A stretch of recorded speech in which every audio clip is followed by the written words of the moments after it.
قبر کی صدا پڑھیے ایک سچا واقعہ۔ آج سے 15 سال پہلے کی بات ہے کہ ہمارے محلے میں ایک گورکن رہتا تھا جو فوت ہو چکا ہے۔ نام محمد یوسف تھا۔ مضبوط جسم اور بڑی بڑی آنکھیں جن میں نور ہی نور بھرا ہوا تھا۔ ایمان اس کے چہرے سے چھلکتا تھا۔ بارش چہرہ اس کی ایک ہی روٹین تھی کہ وہ صبح گھر سے نکلتا اور شام کو قبرستان سے واپس آتا تھا۔ ہمیشہ راستے کے ایک طرف ہو کر چلتا تھا اور کسی کی طرف بری نظر سے نہیں دیکھتا تھا۔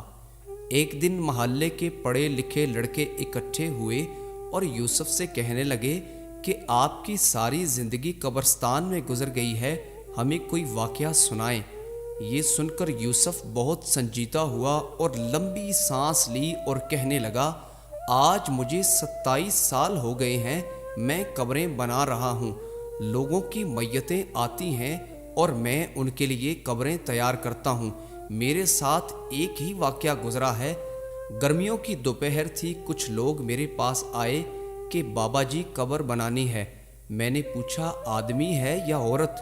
تو انہوں نے بتایا کہ عورت کرنٹ لگنے کی وجہ سے فوت ہو گئی ہے۔ وہ لوگ یہ کہہ کر چلے گئے، میں عموماً اکیلا ہی قبر بناتا ہوں۔ میں نے سخت گرمی میں قبر بنانا شروع کر دی۔ دوپہر 2-2:30 بجے تک قبر مکمل ہو گئی۔ قبر کو اختتامی مراحل تک پہنچانے کے لیے میں نے قبر کے اندر کدال ماری تو مجھے ایسی آواز آئی جیسے کوئی شیشے کی چیز ٹوٹ گئی ہو، اور بس پھر خوشبو ہی خوشبو پھیل گئی اور قبر ٹھنڈی ہو گئی۔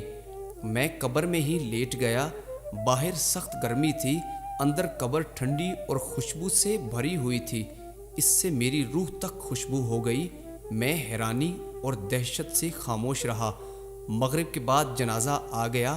عورت کے ورثاء نے اسے دفنا دیا اور چلے گئے، مگر میرے اندر تجسس بھرا ہوا تھا کہ اس عورت کی کون سی ایسی نیکی ہے جو اس کو اتنا بڑا انعام ملا ہے۔ باتوں ہی باتوں میں نے معلوم کر لیا تھا کہ یہ عورت فرید گیٹ بہاولپور کے اندر رہنے والی تھی اور بجلی کے کرنٹ لگنے کی وجہ سے فوت ہو گئی تھی۔ آباء و اجداد یہیں کے رہنے والے تھے۔ میں پوچھتا ہوا فرید گیٹ پہنچا اور عورت کے بارے میں معلوم ہوا کہ اس عورت کا خاوند کچھ عرصہ پہلے فوت ہو گیا تھا۔ وہ بیچارہ 6-7 سال بیمار رہا۔ اس عورت نے دن رات اس کی خدمت کی۔ خاوند کی شدید بیماری کے باوجود اس کے ساتھ بے وفائی نہیں کی اور دل و جان سے اس کی تیمارداری کرتی رہی۔ باوجود غربت کے اس کو محنت مزدوری کر کے کھانا کھلاتی رہی اور اپنے جذبات کو اپنے بیمار خاوند پر قربان کر دیا۔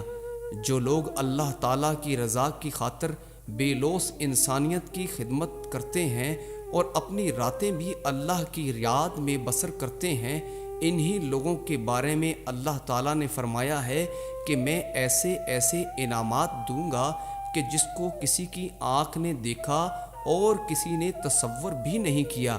خوش نصیب ہیں وہ لوگ جن کی قبریں خوشبو اور ٹھنڈک سے بھری ہوئی ہیں۔ دعا ہے اللہ رب العزت ہمیں اور سب مسلمانوں کو بخش دے اور آخرت میں ٹھنڈک عطا فرمائے، آمین۔